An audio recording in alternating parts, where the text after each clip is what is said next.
Histoire d'un fait divers, une nouvelle d'André Léo. Suite. Olivier Martel, fils d'une famille du Berry, venait à 23 ans d'hériter de son père une fortune considérable.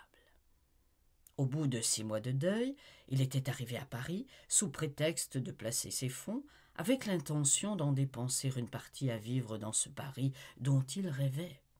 C'était une nature naïve, audacieuse, pleine d'aspirations, indécise encore. Il connaissait M. Levert, le mari de Victorine, qu'il avait mis en relation avec M. Tallemant. Dès la première visite, faite avec Mme Levert, il avait vu Amy, et cette douce et gracieuse figure l'avait si vivement frappé qu'il fut sur le point, le lendemain, d'obéir à la raison qui lui conseillait de partir pour Londres et peut-être pour New York. Mais c'était un garçon plein de politesse, et il ne put se résoudre à manquer si gravement à M. Tallemant, qui lui avait parlé d'une excellente affaire et qu'il s'était engagé à revoir. Peu de jours après, Victorine lui avait appris qu'Amy n'était pas heureuse. Il l'avait deviné déjà, et il avait formé le projet de l'enlever quand il aurait pu se faire aimer d'elle, projet qui lui paraissait plein de délicatesse. Il avait pour excuse une passion vraie, sa bonne foi et la morale flottante de son époque. Il avait tout de suite conquis l'enfant, complice ordinaire et victime naturelle de ses trahisons domestiques. Olivier, lui aussi, depuis quelques jours, était bien heureux, car il espérait d'être aimé, avec assez de doute toutefois pour que le charme d'espérer encore augmentât son bonheur. Les choses en étaient là 15 jours après la scène de la rue Dauphine, quand un dimanche matin, M. d'Angeot entra chez sa fille. M. d'Angeot ne sortait jamais que le dimanche, et il était déjà venu 8 jours auparavant, mais un peu tard. Gervais était déjà sorti. M. d'Angeot n'avait pas été fâché, peut-être, de ruminer tout ce temps l'allocution qu'il devait adresser à son gendre. Franchement, il était mal à l'aise, M. d'Angeot, bien que sa toilette et son air fussent solennels. Mais son gendre l'intimidait, et si sa femme ne lui eût fait un devoir absolu de cette démarche, il eût certainement trouvé des raisons de s'en dispenser. On allait déjeuner. Amy, en entendant la voix de son père dans le corridor, courut l'embrasser, un peu inquiète, et voulut l'entraîner dans le salon. Mais il la repoussa doucement. « Ton mari est-il là ? Je veux lui parler. »« Il est dans son cabinet, » murmura la jeune femme, et plus bas encore elle ajouta « Que veux-tu lui dire ? Non, viens, je t'en prie. Nous causons. »« Laisse-moi, ma petite, c'est une chose que je dois faire. Il faut que ton mari sache que tes parents n'entendent pas que tu sois malheureuse. Ah, par exemple, c'est bien pour ça que nous l'avons marié. » En même temps, il heurtait à la porte du cabinet. « Entrez !» dit M. Tallemant. Amy, tremblante, s'éloigna. Il y avait dans les traits du bonhomme, dans son attitude et dans les gants noirs qu'il avait mis, quelque chose d'inusité qui agaça dès l'abord M. Tallemant. Il offrit en silence un fauteuil à son beau-père.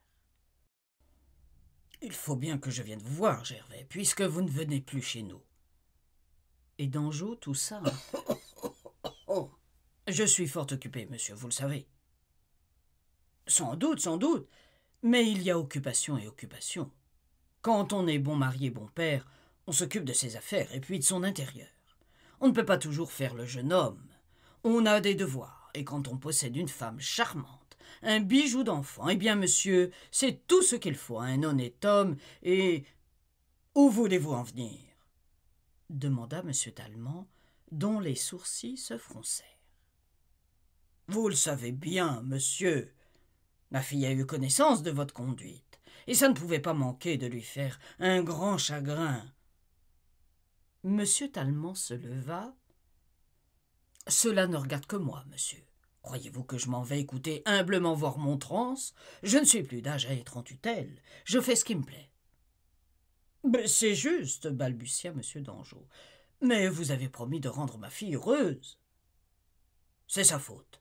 De quoi se mêle-t-elle ? A-t-elle le droit de m'espionner ? Je n'ai pas de maîtresse chez moi, donc elle n'a rien à voir à ma conduite. Je ne dis pas, monsieur, je sais bien que c'est la loi. Pourtant, si vous nous aviez parlé comme ça le jour du mariage. Monsieur Talmant poussa un éclat de rire sec. Ah ah ah, évidemment. Que voulez-vous, monsieur? Il y a deux manières de comprendre la chose, à ce qu'il paraît. Dans ce temps-là, j'étais de votre avis, les lois du cœur, la justice, l'amour. Pour le moment, je trouve que l'autre manière vaut mieux. Monsieur, permettez-moi de vous dire que ceci est du cynisme. Comment? Mon cher monsieur, du cynisme? Quand j'observe et vénère la loi, prenez garde. Et puis, monsieur d'Anjou, entre hommes, voyons, n'est-il pas puéril de tant se fâcher? Que diable! Chacun n'a-t-il pas eu ses petites incartades dans le temps, hein? C'était une allusion sans doute à quelque phase de la vie du bonhomme, car au moment où son gendre, en disant ces mots, le regarda en face d'un air ironique et insultant, M. d'Anjou se troubla et bégaya des mots incohérents. Mais tout à coup, le père domina tout en lui. « Tout ça ne signifie rien !» s'écria-t-il. « La vraie loi, la vraie justice, la raison des raisons que ma fille doit être heureuse. Qu'est-ce qu'elle a donc fait pour ne pas l'être, si vous voulez votre plaisir? Vous, est-ce qu'elle a mérité de passer sa vie toute seule, sans autre joie que celle d'élever une petite fille, pour que celle-ci peut-être soit malheureuse à son tour? Quand on ne veut pas rester attaché à une femme, on ne doit pas se marier. Au moins, on ne trompe personne. Belle et charmante comme elle l'est, notre amie, la voilà donc, elle aussi, épousée comme pour son argent et tenue à la gêne par vos affaires, ou pour vos plaisirs. Elle n'a rien à elle. Vous lui avez pris sa dot, son bonheur, sa liberté, tout. Et c'est pour ça, croyez-vous, que nous élevons nos filles, pour que vous jouissiez de notre bien en les tenant à la chaîne? Ma foi, c'est trop fort. Ça ne peut pas. Je ne le veux pas. J'empêcherai ça. Je l'empêcherai quand je devrais. Car enfin, il est impossible que des choses comme ça soient souffertes dans le monde. Il y a des pères. Ah, si j'avais su. M. Talmant s'était rassis à son bureau. Il sifflotait entre ses dents. Évidemment, M. d'Anjou lui agaçait les nerfs au plus haut point. La main crispée sur le bras de son fauteuil, il se réfugiait dans l'ironie pour échapper à la colère. Il sourit. « Ne vous emportez pas comme ça, monsieur d'Anjou. Vous n'avez rien à faire. C'est moi qui suis, de par la loi, le seul protecteur d'Amy, et son maître en même temps. Ne savez-vous pas que si je lui ordonnais de rompre toute relation avec vous, elle serait forcée de m'obéir? »« Monsieur !» s'écria le père. « Nous ne sommes pourtant pas dans un pays où la loi autorise tous les crimes. Il faudra voir. » Je vous demande pardon. Elle autorise tout, sauf les sévices et la dilapidation des biens. Je ne l'ai point battue, du moins nul n'en peut témoigner. Je fais de bonnes affaires et la dot de votre fille est en sûreté. Vous n'avez pas à vous occuper du reste. Et elle ne dispose de rien. Elle ne peut pas se permettre une fantaisie.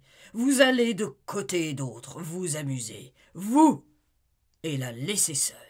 Et si elle se permettait d'aller au spectacle et aux réunions sans vous, on la croirait légère ou malhonnête, et vous le lui défendriez. Que voulez-vous donc qu'elle fasse? Enfin, elle n'a que 20 ans.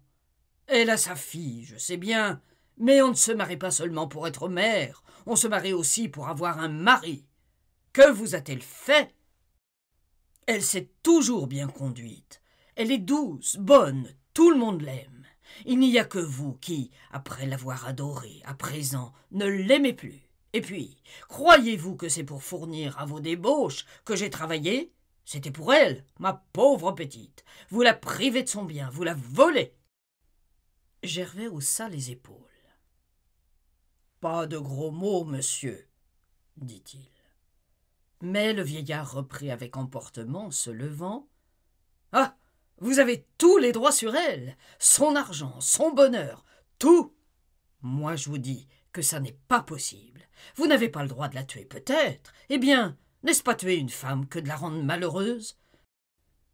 La santé, d'abord, s'en va peu à peu, et puis vient une maladie, et l'on meurt, et vous croyez que je souffrirai cela? Je vous attaquerai partout, devant tous les tribunaux, je dirai du mal de vous, on saura ce que vous êtes.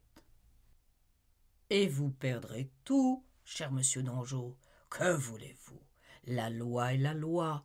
La femme appartient à son mari, corps et âme, sauf les biens, avec cette restriction qu'il n'est pas permis de la battre.